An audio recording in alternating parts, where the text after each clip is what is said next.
Yo no solamente quiero que vaya al taller y no quiero nada más que vaya a todas las clases extracurriculares. Yo quiero que eventualmente cambie su conocimiento. Y eventualmente no somos un programa de la Secretaría de Educación. A mí esto se me hace bien importante porque ahorita lo vamos a platicar. No solamente queremos que cambie su conocimiento en matemáticas, no solamente queremos que las mujeres disminuyan o sean más precavidas en esta cuestión del embarazo temprano. Queremos irnos un paso más allá. ¿Por qué? Porque no somos un programa de desarrollo social. Queremos que esta mujer que está embarazada cambie su entorno. Queremos que este joven que está disminuyendo sus comportamientos violentos cambie su índice de delictividad. Queremos que este joven que está haciendo estos talleres productivos, nosotros habíamos dicho que aquí habíamos dicho un propósito. Habíamos dicho que disminuyera el vandalismo, ¿no? O ¿qué otra cosa puede ser? O sea, nos queremos asegurar que el joven, habíamos dicho reinserción, tal vez comunitaria. Exacto, disminuir la inseguridad.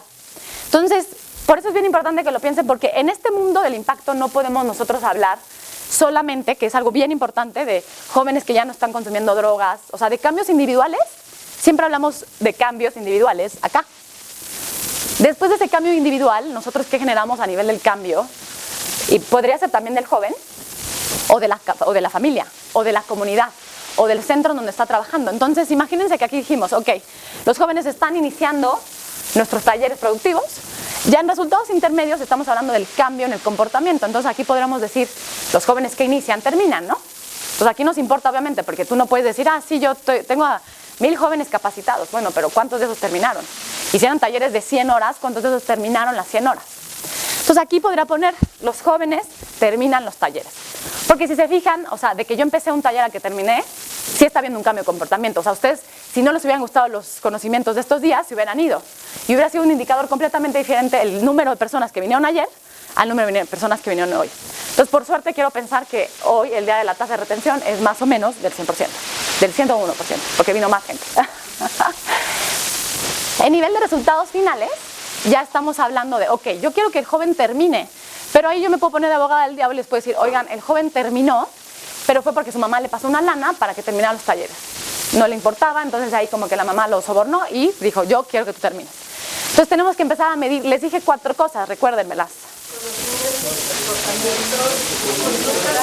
Exacto. Entonces aquí, si yo estaría, aquí tienen que volver, o sea, cuando estén redactando esto, tienen que volver a pensar. Yo lo que quiero es que el joven se reinserte positivamente en la sociedad. Entonces, ¿qué comportamiento quisiera yo que cambiara? Entonces, no sé, los jóvenes empiezan a tener comportamientos positivos de reinserción con su comunidad. Entonces, aquí ya estoy empezando a medir cosas en su comportamiento, en su conocimiento, que podrían eventualmente asociarse con nuestro impacto, efecto o propósito a largo plazo. Una vez que ustedes hacen, aquí voy a aclarar 2 cosas. Una vez que ustedes hacen esta narrativa, o sea, que lo redactan a forma como de su pensamiento, ustedes proceden a establecer los riesgos y los supuestos. La forma teórica en la que como se definen riesgos y supuestos, a veces usamos términos intercambiables y tampoco es tan estricto esto, pero supuesto es aquella condición que nosotros tenemos que tomar en cuenta que podría no estar en nuestras manos, que podría alterar el curso de nuestras actividades y de los cambios en cada uno de estos pasos. Entonces ustedes deberían de redactar un supuesto en cada uno de estos pasos. Yo dije que de aquí justamente hice el ejemplo. Los jóvenes inician los talleres, los jóvenes terminan los talleres. Ahí estoy teniendo un supuesto muy fuerte y es que los jóvenes permanecen, los materiales impartidos son lo suficientemente interesantes como para que los jóvenes sigan involucrados en los talleres. Entonces ese es un supuesto, lo tengo que tomar en cuenta. ¿Por qué? Porque si los supuestos se empiezan a convertir en cuestiones que son muy importantes por sí solas, ustedes deben empezar a darse cuenta que esos supuestos se tienen que convertir en una actividad. Porque, ¿cómo les pongo un ejemplo? Imagínense que estamos buscando a los jóvenes en riesgo, o sea, jóvenes no escolarizados, que queremos que se involucren en estos talleres. Y para mí, aquí estamos identificándolos, o sea, por acá, identifico a mis jóvenes y aquí estoy diciendo, jóvenes empiezan a participar en mis sesiones, en mis semanas productivas, o en mis talleres, en mis torneos de soccer.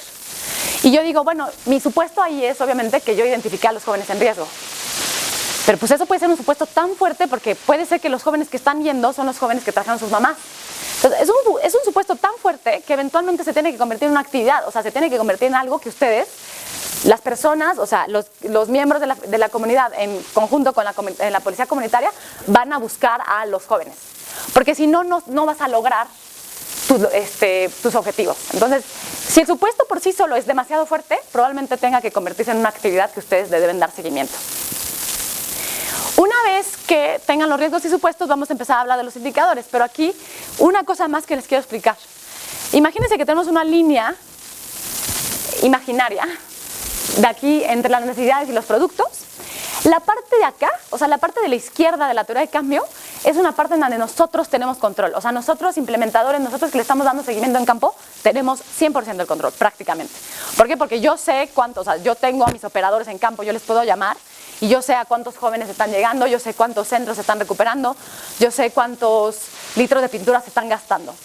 Cuando nos empezamos a mover del mundo de aquí hacia la derecha, es un mundo en donde no podemos inferir causalidad. O sea, es un mundo en donde dejamos de ser los únicos actores y los únicos responsables del efecto. ¿Por qué? Porque si estamos hablando aquí de un programa de reinserción, bueno, de reintegración comunitaria de jóvenes en riesgo en Ixtapaluca, eventualmente aquí, si cambiaron los índices y disminuyó la victimización, etcétera, podría explicarse por otros factores. Podría explicarse porque de repente entró otro programa de gobierno que les dio becas a los jóvenes. O podría explicarse porque justamente las familias tuvieron más conversaciones, llegó otro programa de la Secretaría de Salud y tuvieron un programa de parentalidad positiva que también tuvo un efecto aquí. Entonces eso es importante que lo tomemos en cuenta porque cuando generamos los datos tenemos que ser cuidadosos en cómo redactamos esto. O sea, en nuestros reportes de resultados no vamos a decir, el programa causó una reducción de la violencia. No, el programa está asociado con una reducción, la cual se podría explicar por estos factores del programa, pero además sabemos que existen otros elementos que podrían estar incidiendo en ese resultado. Algunos de ustedes para este momento ha de estar diciendo, híjola, otra vez me enseñan otra herramienta, ya no quiero aprender más metodologías de esto, qué flojera. Aquí la idea es que no piensen en eso, porque probablemente ustedes ya encontraron una similitud con otra herramienta que se llama la matriz de marco lógico. Para darles un poco de antecedentes también de lo que he leído sobre estas terapias, justamente vienen de esta historia. Bueno, un poco la justificación detrás es de que en los humanos nosotros todos tenemos en una parte de nuestro cerebro, es automática, ¿no? O sea, tenemos esta parte que viene ya, exacto, y es como que tú respondes a una acción y ciertamente hay veces que tienes que responder de forma automática porque está en contra de tu seguridad. Si te tiran una taza de café, pues tú reaccionas, etcétera. Entonces, esta automaticidad se debe usar en ciertos contextos. Si ustedes piensan en este enfoque en específico, en un joven en riesgo, este joven lo que pasa es que posiblemente esté utilizando esa automaticidad todo el tiempo. Entonces él realmente no sabe distinguir cuándo tiene que usar comportamientos positivos o conductas positivas y de la misma forma que se comporta con una persona que está a punto de robarlo, se comporta con la maestra en la escuela en secundaria, lo cual lo lleva a que lo saquen de la escuela, porque pues él no le puede gritar y no lo puede usar, o sea, groserías con la maestra. Entonces, esta automaticidad posiblemente, como tienen tantos factores de riesgo, es difícil separarla, y lo que las terapias cognitivo-conductuales buscan es ayudarte a controlar esos impulsos. Y es interesante porque este programa lo han hecho en distintas partes del mundo, ya con evaluaciones, y las evaluaciones, vamos a hablar más adelante, son de corte experimental, o sea, generan un grupo de tratamiento y generan un grupo de control. Al grupo de control no le dan nada más lo usan de comparación, y al grupo de tratamiento le dan las terapias cognitivo-conductuales. Y han mostrado resultados en el nivel de deserción escolar, o sea, ha disminuido la deserción escolar, y también en los delitos. Y lo que dice, por ejemplo, el director de este programa es, hablando de una población carcelaria, yo sé que hay una población carcelaria que debería estar ahí. O sea, hay personas que han cometido delitos importantes, homicidios, secuestros, violaciones, que deberían estar ahí, deberían tener cierto tratamiento. Pero hay otra gran proporción de población carcelaria que si hubiera tenido 10 segundos más en su vida para tomar una decisión, posiblemente no estaría aquí.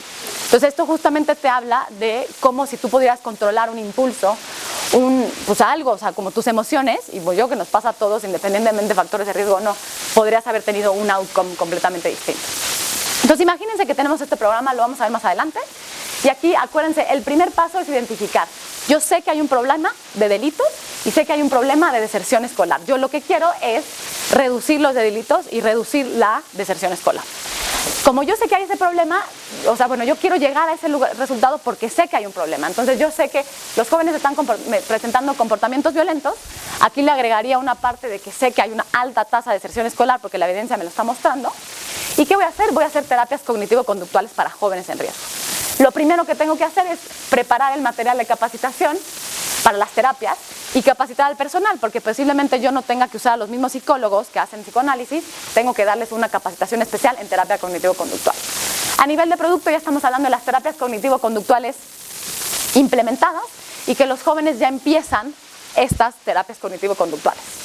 A nivel de resultado intermedio, aquí lo estamos poniendo muy simple, pero aquí la idea es que los jóvenes que inician las terapias las terminen. Y eventualmente, entonces acuérdense, aquí ya estamos hablando del mundo de los comportamientos, o sea, aquí ya estamos empezando a decir que, ok, el joven se está empezando a involucrar más, algo está cambiando en él. En el mundo de los resultados finales ya decimos, ok, los jóvenes que se incorporan a las terapias y que terminan las terapias están mejorando un comportamiento violento. ¿Y cómo lo sé? Lo vamos a ver más adelante, porque tienen una encuesta en la que en esa encuesta yo estuve midiendo estas 5 variables y las 5 variables me están mostrando un cambio en el tiempo. Yo les medí antes y después y estoy viendo cómo están cambiando en el tiempo sus comportamientos violentos, la toma de decisiones, la forma en que pueden hacer proyectos de vida, sus decisiones impulsivas.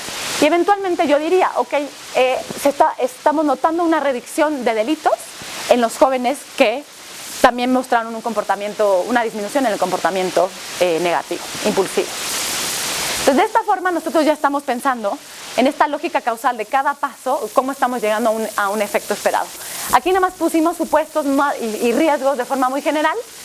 Obviamente un supuesto importante es que los fondos sigan y permanezcan, y por ejemplo que las escuelas, este es un programa que se hizo en escuelas, que las escuelas mantengan su compromiso de hacer el 100% de las sesiones de terapia cognitivo-conductual. Entonces aquí la idea es que hagan un supuesto cada uno en cada paso de la teoría del cambio. Entonces ahora, bueno, este es un resumen muy sencillo para que lo tengan. Recuerden que ustedes van a tener acceso a estas diapositivas. Entonces la idea es que recuerden, o sea, cuando quieran hacer una teoría del cambio, que espero sea siempre, tomen en cuenta estos pasos y es la forma en que se construye. Esta diapositiva ya la comenté, pero aquí recuerden, y nada más para empezar a usar términos comunes entre todos, esta primera parte, estos primeros 3 elementos de la teoría del cambio se asocian mucho con el diseño y la implementación del programa. Se asocian mucho justamente con este tema del mundo de los productos, ejecución. Recuerden que les dije que esta parte, les dije algo más, que esta parte depende de quién, de nosotros, o sea, depende de nosotros como operadores de los programas. La parte de allá sí está hablando más de resultados, de cambio, de impacto del programa, y no depende 100% de nosotros. De nada.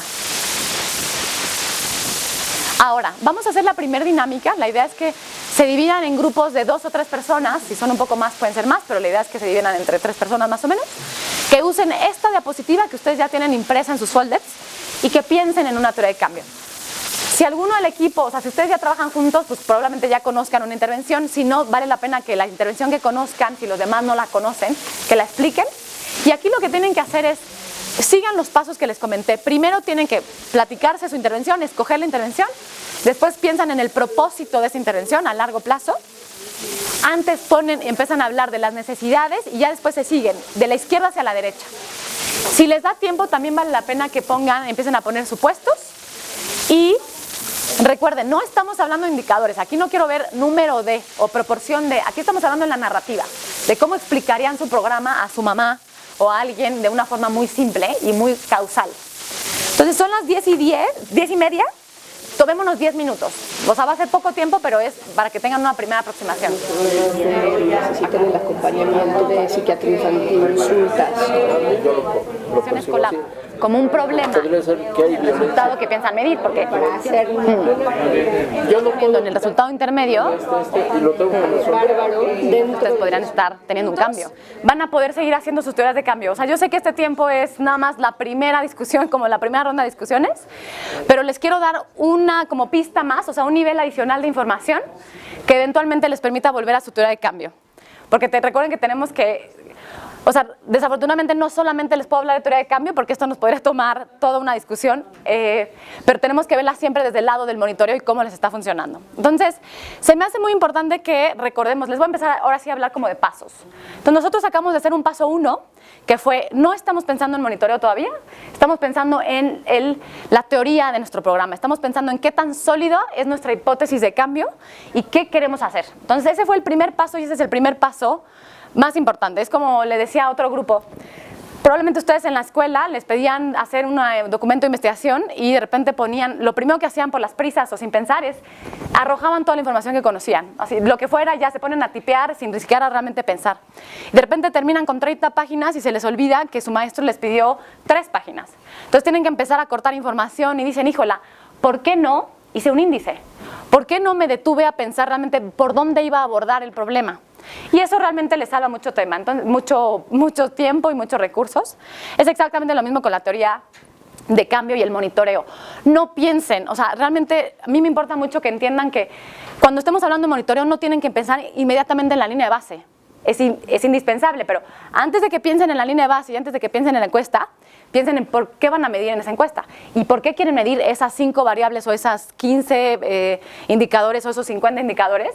Pues primero tienen que pensar qué quiero medir y qué quiero analizar y ya después pensamos en la línea de base, obviamente. Entonces, paso número 2, redacción de indicadores. Si yo les dijera a ustedes, bueno, antes de decirles eso, nada más quisiera escuchar 1 o 2 palabras que ustedes asocien con la palabra indicador. ¿Qué es un indicador? Algo que te permite medir. Medir, algo que te permite medir. Exacto, si vas a medir algo. La unidad de, exacto, de medición. Lo más desmenuzado. Exacto. Es una unidad de medición que nos va a permitir saber cómo vamos en nuestra teoría de cambio. Entonces, idealmente ustedes siempre deben desarrollar al menos un indicador por cada componente, por cada elemento de su teoría de cambio. Si obviamente en la parte de insumos ustedes tienen material, dinero, tasas de número de litros de pintura, tienen que generar indicadores para cada una de esas cosas que ustedes redactaron. Entonces, número de planes de capacitación desarrollados, número de litros comprados, etc. Entonces, es bien importante que al menos haya un indicador por cada uno de sus elementos de la teoría de cambio. No existe un número mágico. Yo no les puedo hablar de que un plan de monitoreo debe incluir 20 indicadores. He llegado a ver planes de monitoreo y he llegado a ver proyectos, déjense ustedes proyectos, o sea, proyectos ya desembolsados, proyectos ejecutados, finalizados, con 130 indicadores. Uno no puede o no debería medir tantos indicadores porque obviamente esto tiene implicaciones en sus equipos de trabajo y tiene implicaciones en cuántas personas van a darle seguimiento a ese indicador, cuántos recursos van a dedicar a esas encuestas.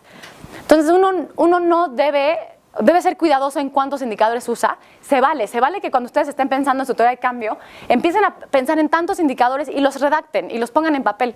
Eventualmente ustedes tienen que validarlos a través de ciertos criterios. Entonces ustedes redactan todos sus indicadores y cada indicador que ustedes desarrollen tiene que pasar por este filtro, o sea, pasar por esta máquina que lo revisa y ustedes dicen, entonces este indicador se queda, se va o se cambia. Entonces, si yo les dijera, vamos a revisar estos criterios, el Coneval los define, les puso un acrónimo y se llama CREMA. En inglés también se conocen de otra palabra. ¿Quién sabe esa palabra? ¿Los indicadores deben ser? Exacto. SMART significa Specific, Measurable, Attributable, Realistic, Time-Bound. Es exactamente lo mismo que vamos a ver con estas palabras en español.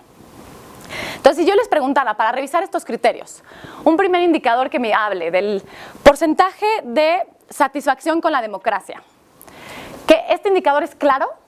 No. ¿Por qué? No está contando nada, democracia es muchísimo. Exactamente. Posiblemente democracia para mí signifique salir a votar todas las elecciones presidenciales. Y posiblemente para ti democracia significa estar afiliado a un partido político. Y tal vez para ustedes significa que yo participo en los comités vecinales con mi jefe delegacional. Democracia puede ser un concepto tan abstracto, tan ambiguo, tan subjetivo, que no debería estar dentro de la definición de un indicador. Es muy exacto, es como que puede significar tantas cosas. Entonces, si ustedes, una regla de oro que a mí se me hace muy sencilla para el momento en que están redactando un indicador es que si ese indicador tú lo entiendes distinto de lo que usted lo entiende distinto, ese indicador está mal. Todos deberíamos ser capaces de entender la definición del mismo indicador. Y no solo nosotros, los beneficiarios, la persona que está operando en campo, el encuestador, el que está redactando el reporte y nuestro jefe. Entonces, eso básicamente es el filtro que tienen que hacer para analizar si un indicador es claro, es preciso y sin ambigüedad. Si un indicador es relevante, significa, que un indicador sea relevante, significa que provee información importante y con sentido práctico del objetivo. Salud. Con sentido práctico del objetivo. Un indicador es relevante cuando realmente se está asociando con algo de tu teoría de cambio. No puedes empezar a medir indicadores como sobre efectos secundarios que nada más te van a sumar la lista y que no te están abonando a analizar los cambios y analizar la ejecución de tu programa. Un indicador es económico. Esta palabra ya no la empezamos a ver tal cual, pero la vimos un poco en los principios del monitoreo. ¿Se acuerdan? Les dije que eran 4 principios del monitoreo y hay uno que se asocia, lo platicábamos, con los costos. El monitoreo debe ser, empezaba con R. Exacto. Entonces, que el monitoreo debe ser responsable también tiene que decir, no solamente en una definición abstracta, dice que a nivel del indicador, cuando tú estás redactando un indicador, te tienes que asegurar que el indicador está generando información a un costo responsable. Y ahí ya les di un ejemplo anteriormente sobre todo cuando estás empezando a hacer encuestas en campo, entrevistas a profundidad, grupos focales, etcétera. ¿Cuánto te está costando con respecto al beneficio que te está generando para analizar a tu programa? Un indicador debe ser monitoreable, es bien importante. Cada indicador que ustedes diseñen debe estar acompañado de un medio de verificación. ¿Qué es un medio de verificación? Es un instrumento que tiene que ver con el monitoreo. Exacto. Y que nos da los puntos de avance o de algunas circunstancias que tienes que atender. Ok, exacto, pero ahí me estabas diciendo justamente que es un indicador. O sea, el indicador te está diciendo el avance y el indicador te está diciendo ese avance gracias a que tiene una fuente detrás, ¿no? Entonces, por ejemplo, estos días yo estoy reportando que participaron 75 personas, funcionarios públicos y miembros de la sociedad civil. Ese es mi indicador, número de personas capacitadas en los talleres de la subsecretaría. ¿Cuál es mi medio de verificación? Las listas de asistencia. Entonces, las listas de asistencia, las encuestas, las fotografías, los oficios, por ejemplo, si ustedes están, exacto, si ustedes están midiendo, no sé, el número de asociaciones público-privadas, pues eventualmente su medio de verificación es un contrato y el contrato con cada una de estas organizaciones privadas. Entonces, existen múltiples medios de verificación, depende obviamente de las necesidades de su proyecto y depende en qué momento de la teoría de cambio se encuentren. Si ustedes se encuentran en el momento de los productos, esos medios de verificación o fuentes de información generalmente son registros administrativos, son listas de asistencia o son reportes de desembolso de gastos. Cuando ya se mueven en el mundo de los cambios, de los resultados, de los impactos, posiblemente ya estén hablando de instrumentos más tipo encuestas. La encuesta que estoy haciendo antes y después, la encuesta de satisfacción, la encuesta que está analizando qué tanto se está mejorando la convivencia vecinal con la policía. Ya son instrumentos que ustedes tienen que generar que no son datos administrativos. Voy a entrar a eso más adelante. Que un indicador sea adecuado es que debe aportar una base suficiente de información. Aquí estamos hablando de la definición, o sea, que el indicador esté bien definido y que tenga una contribución, pero también estamos hablando de que mida bien, o sea, que lo que mide sea un dato útil. Si yo les digo, a ver, estamos midiendo y tengo 25 hojas blancas utilizadas el día de hoy, o 50 vasos de cristal distribuidos, pues la verdad esa información no está siendo adecuada para lo que yo quiero analizar. Y finalmente también tenemos que analizar, ya que tenemos todos los indicadores, cuál es la contribución marginal de cada uno de estos indicadores. Si todos los necesitamos. Recuerden, no queremos movernos en el mundo de los 80 indicadores porque es mucho trabajo. Queremos medirnos en indicadores que recuerden los principios del monitoreo, que sean accionables. Entonces queremos movernos, hay cosas muy frustrantes y tal vez a ustedes ya también les pasó, que de repente generan toda una lista de indicadores y empiezan a generar su primer reporte y el primer mes no tienen nada de información. Y el segundo mes, pues otra vez tienen como dos líneas con información. Pues ese reporte no le va a decir nada a nadie. Entonces ahí hay dos fallas. O no estás haciendo nada en tu proyecto, o realmente redactaste unos indicadores, digo, hay múltiples fallas, pero o realmente redactaste indicadores que no te estaban midiendo nada. Mejor tener información de pocos indicadores de muy buena calidad. Entonces, en este ejemplo, retomando el ejemplo de las terapias cognitivo-conductuales, ustedes deberían, por cada una de estas cosas que redactaron en cada elemento de la teoría de cambio, deberían tener un indicador. Aquí es una versión muy corta, o sea, el indicador tiene que estar redactado de forma completa, pero deberían poner si el material estuvo desarrollado sí o no, cuántos número de personas estuvieron capacitadas sí o no, número de jóvenes inscritos en las terapias, porcentaje de jóvenes que finalizan la totalidad de las terapias. ¿Por qué de repente cambié? ¿Por qué de repente cambié de la palabra número a la palabra proporción? ¿Por qué se les ocurre? Porque nunca es el 100%. Nunca es el 100%, exacto. ¿Y por qué es medio riesgoso poner aquí como número de jóvenes que finalizan o número de jóvenes que mejoran sus comportamientos violentos? Porque ya tienes menos control, ¿no? O sea, tienes más control de cuántos inician, porque es cómo convocas y cómo lo vuelves accesible. Sí. Tienes menos control de todos los factores que van a influir en el que terminen y además que mejoren. Sí, exacto. Tienes control en cuanto a la calidad de la terapia, el porcentaje de los que terminan y mejoran debería de ser. Debería ser, idealmente, si estás haciendo un buen programa, debería ser similar, exacto. Y justamente por eso es importante que empezamos a analizar proporciones y sobre todo porque nosotros movernos en el mundo de los números, desde este lado de los resultados intermedios, puede ser muy engañoso y puede estar generándonos un monitoreo que no nos esté diciendo información pertinente. ¿Por qué? Porque yo puedo llegar y decirles, mi programa de terapias cognitivo-conductuales logró que 200 jóvenes mejoran su comportamiento violento. Y ustedes son mi jefe. ¿Me regañan? ¿Me dicen algo bueno o no me dicen nada? 200 jóvenes beneficiados con comportamientos violentos disminuidos. Pues que no te dicen nada, depende de cuántos hayan. Exacto. Entonces, depende de cuántos hayan entrado para empezar a conocer.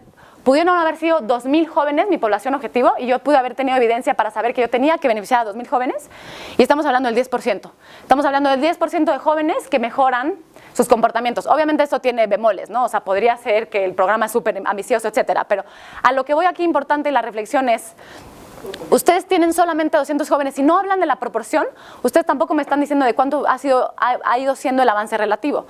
Si, por ejemplo, el programa tenía una población objetivo de 201 jóvenes, mejorar a 200, estás hablando de una tasa de efectividad del 99%. Entonces, es más importante que una vez que ustedes en la problemática y en el diagnóstico ya tienen identificada una población potencial y una población objetivo, ustedes se casen con esa población objetivo. Entonces, yo ya sé como programa que yo voy a rehabilitar 5 espacios públicos.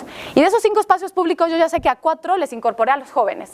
Y de esos 4 espacios públicos que incorporé a jóvenes, yo sé que en los 4... los jóvenes se involucraron muy bien con todos los comités vecinales. Entonces es muy importante que tomen un número como referencia y eventualmente empecemos a hablar ya de proporciones, porque es información más relevante. Recuerden, los criterios crema, tiene que ser información relevante que nos esté ayudando a tomar una decisión. Y bueno, y finalmente aquí pondríamos porcentaje de jóvenes de los que tomaron terapias, que mejoraron sus comportamientos, que disminuyen el delito, porque estábamos hablando del tema del delito, del tema de la deserción escolar. Vamos a retomar el ejercicio que estábamos haciendo, vamos a tomar nosotros 10 minutos, y ahora quisiera que también empezaran a pensar en los indicadores. Si no les dio tiempo de redactar los elementos narrativos de la teoría de cambio, es un buen momento para que lo hagan, y al menos empiecen a tomar la discusión de qué me dirían. Me importa mucho que hagan ese ejercicio para que, recuerden, hagan la identificación y la diferenciación entre cuando están midiendo números, número de talleres, número de capacitaciones, y cuando están empezando a medir cambios. Entonces yo quiero medir el cambio en qué. El cambio en el número de mujeres empoderadas a raíz de los talleres que les di, el cambio en el número de delitos o número de denuncias que hicimos a raíz de este programa. Entonces, platíquenlo un poquito con sus equipos, algo muy específico en policía de proximidad, en terapias, en mujeres, etcétera.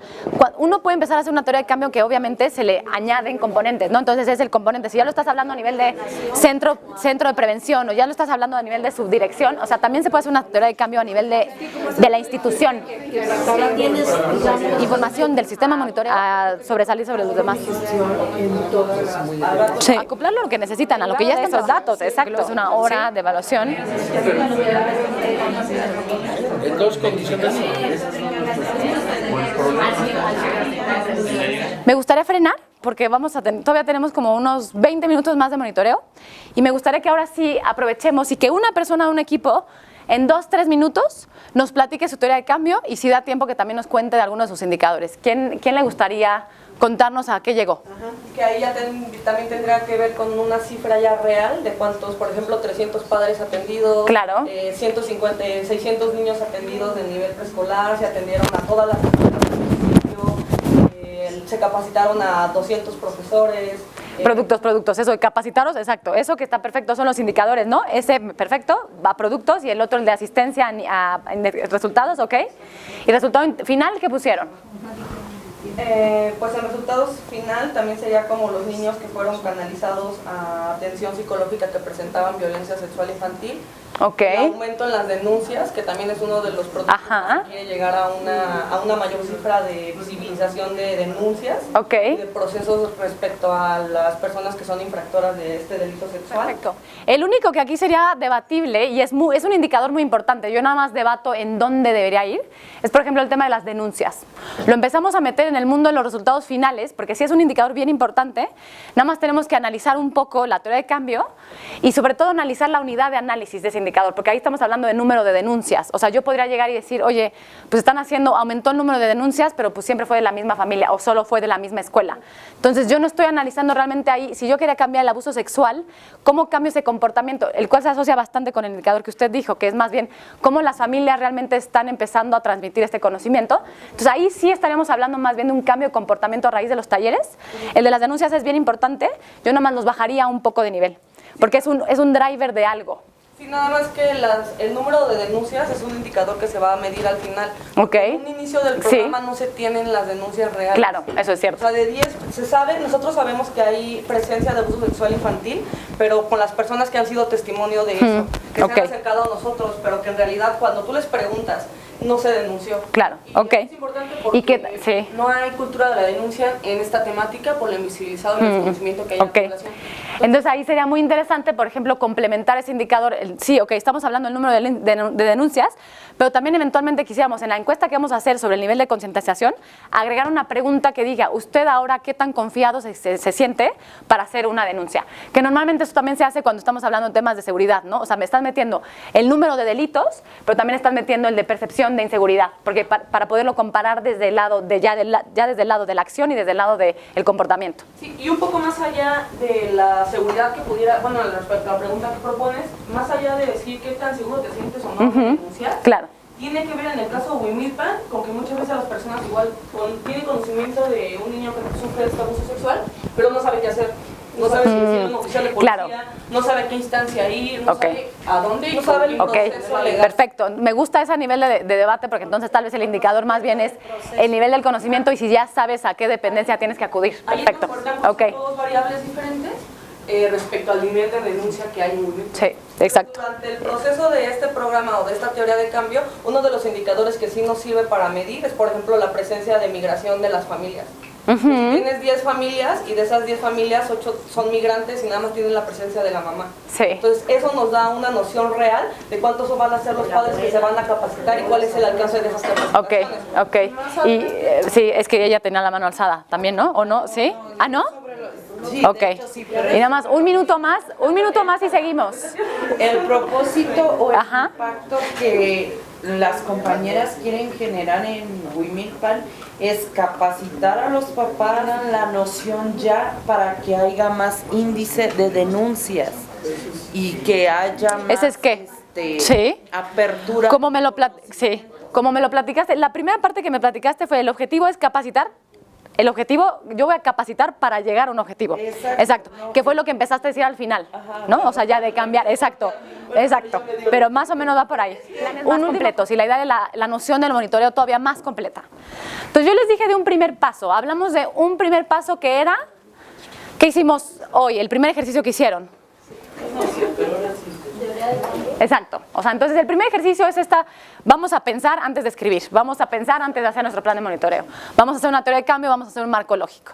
Después hicimos, ¿qué? Lo que acaban de hacer, indicadores. Un tercer paso, ¿qué es? Un tercer paso está asociado con estas variables. ¿Qué sería un tercer paso que ustedes forzosamente deben hacer cuando estén redactando un indicador? Exacto, entonces ustedes tienen que validar el indicador. Entonces ese es un tercer paso que deberán de seguir. Hacen su teoría de cambio, después empiezan a medir y después validan, bueno, no empiezan a medir, empiezan a identificar con cómo van a medir y después usan y validan con estos criterios cada uno de sus indicadores. Entonces este es un ejercicio que no hicimos, pero eventualmente ustedes cada indicador que tengan tienen que validar si es claro, relevante, económico, monitoreable, etc.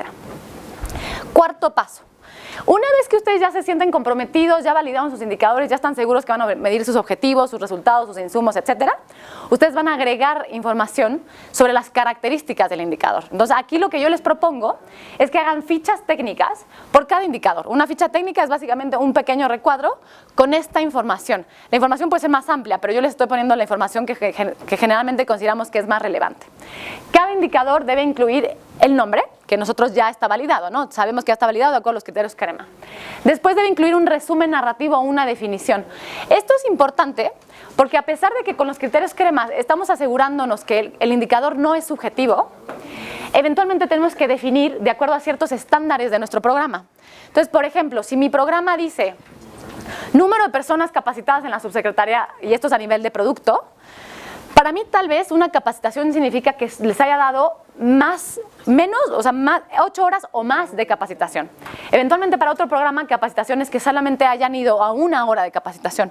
Entonces, si para mi programa tengo estándares más específicos de un indicador, tengo que redactar y tengo que definir esa palabra. Entonces, por ejemplo, nosotros tenemos un proyecto que tiene un indicador que dice número de mejores prácticas escaladas o replicadas. Mejor práctica puede significar muchas cosas. Para este proyecto, como forzosamente tenemos que medir mejores prácticas, decimos, ok, una mejor práctica es aquella que ha sido replicada en un contexto local y que cuenta con una evaluación de tipo cualitativa. Entonces, aquí ustedes meten esos detalles. Y es bien importante porque de repente ponemos porcentaje de jóvenes en riesgo que se reincorpora efectivamente a la escuela. Joven en riesgo. Para mí un joven en riesgo puede ser alguien que ya está en conflicto con la ley y para ustedes puede ser alguien que todavía no está en conflicto con la ley y que nada más ha tenido faltas administrativas o etcétera. Entonces, joven en riesgo se tiene que definir. Y la edad del joven. Yo puedo pensar que es de 10 a 29, alguien más puede pensar que es de 14 a 22. Después se agrega la fórmula del cálculo. Los indicadores, cada indicador tiene una naturaleza diferente, entonces van a haber indicadores que hagan sumas, van a haber indicadores que hagan promedios, van a haber indicadores que sea un máximo, un mínimo, etcétera.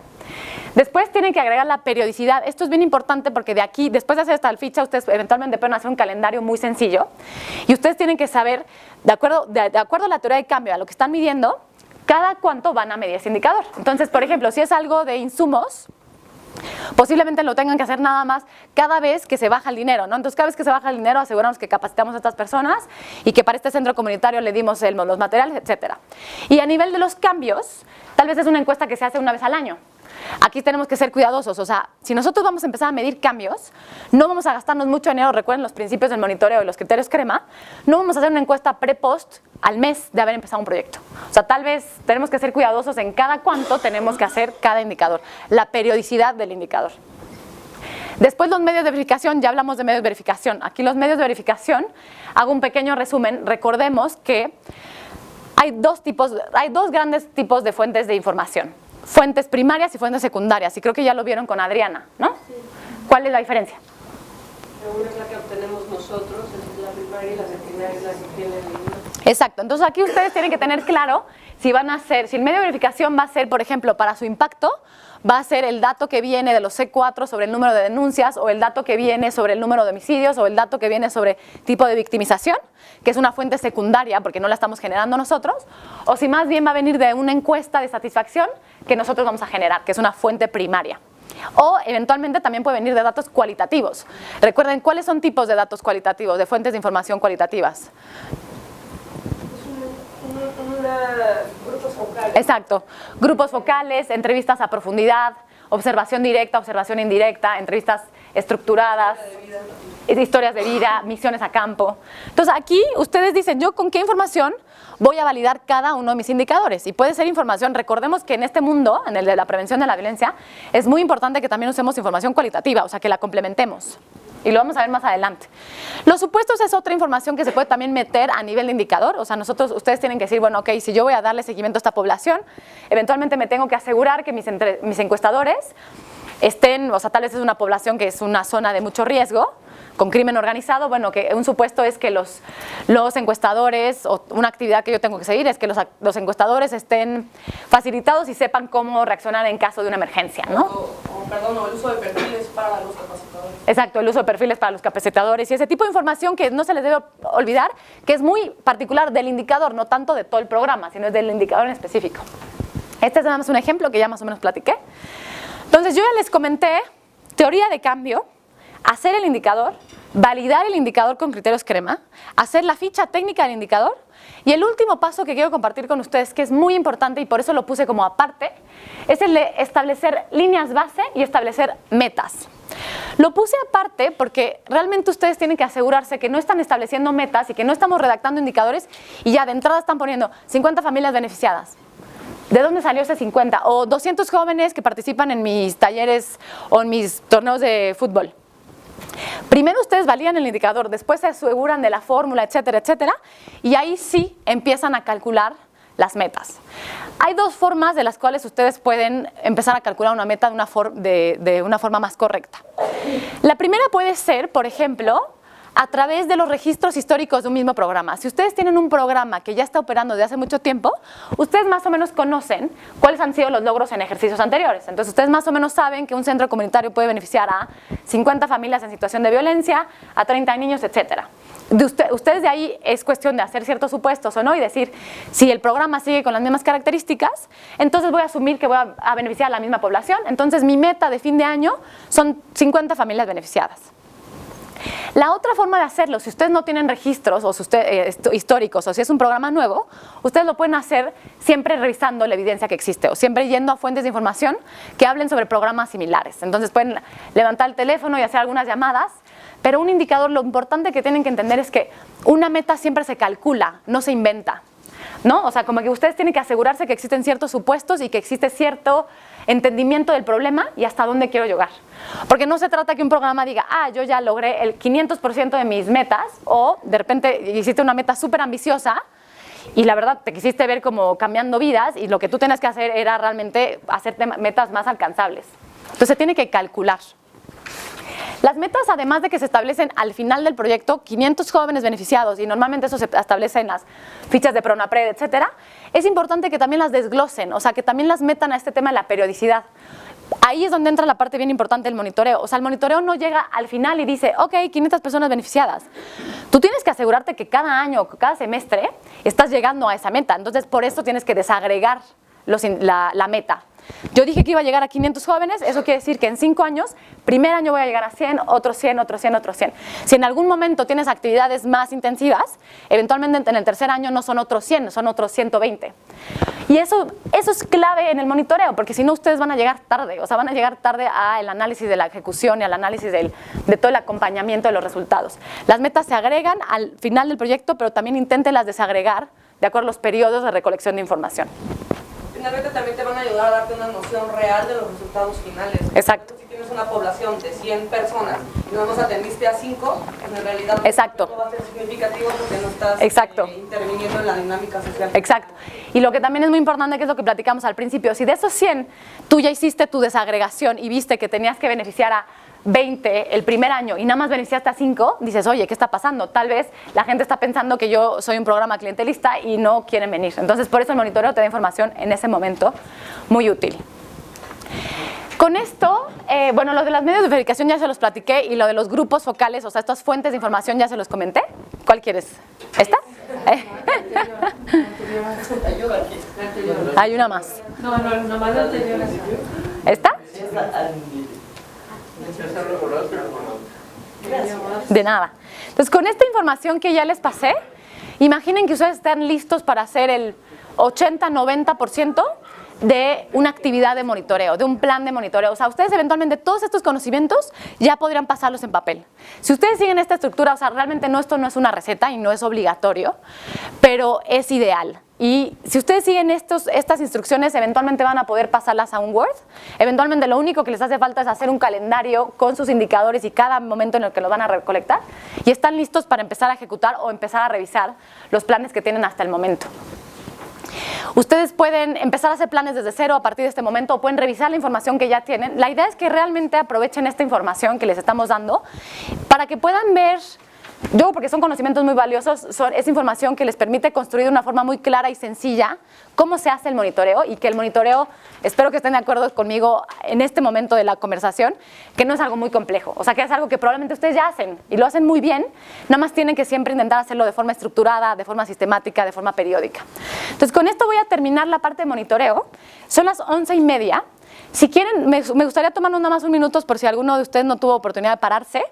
Y lo que me importa aquí es que recordemos nada más cuál es el objetivo de la evaluación. El objetivo de la evaluación ya es analizar si la información recolectada nos está permitiendo valorar el diseño, los resultados y el cambio y el nivel de cumplimiento de los objetivos de un programa.